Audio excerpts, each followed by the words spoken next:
కార్యక్రమానికి అగ్రికల్చర్ ఆఫీసులు వ్యవసాయ డిపార్ట్మెంట్ సంబంధించిన అధికారులు అందరూ కూడా ఇక్కడ రావడం జరిగింది.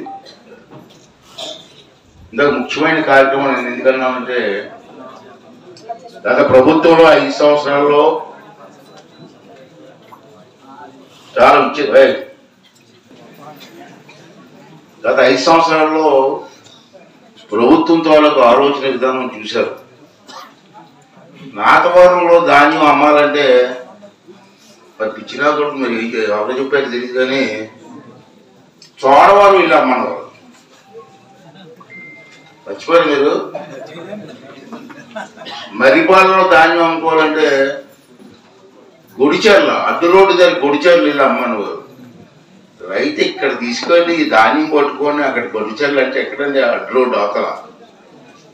ఆ విధంగా ఇష్టం వచ్చినట్టు కొనుగోలు చేయడం, ఆ ధాన్యం డబ్బులు కూడా ఇప్పుడేస్తారో తెలియదు.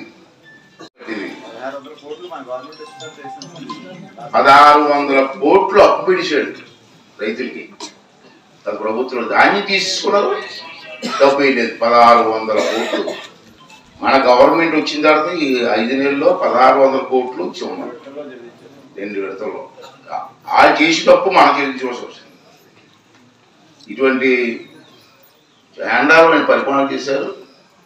అంచేత అటువంటి ఇబ్బంది లేకుండా చేయాలని చెప్పి చంద్రబాబు నాయుడు గారు, పవన్ కళ్యాణ్ గారు, మనోహర్ గారు అని చెప్పి దీనికి సంబంధించిన సివిల్ సప్లైస్ మినిస్టర్ గారు చాలా బ్రహ్మాండంగా ప్లాన్ చేసి ఒక నిర్ణయం 2 నెలల నుంచి ఇదే పని వాళ్ళకి, ఏం చేస్తే బాగుంటుంది, ఏం చేస్తే బాగుంటుందని.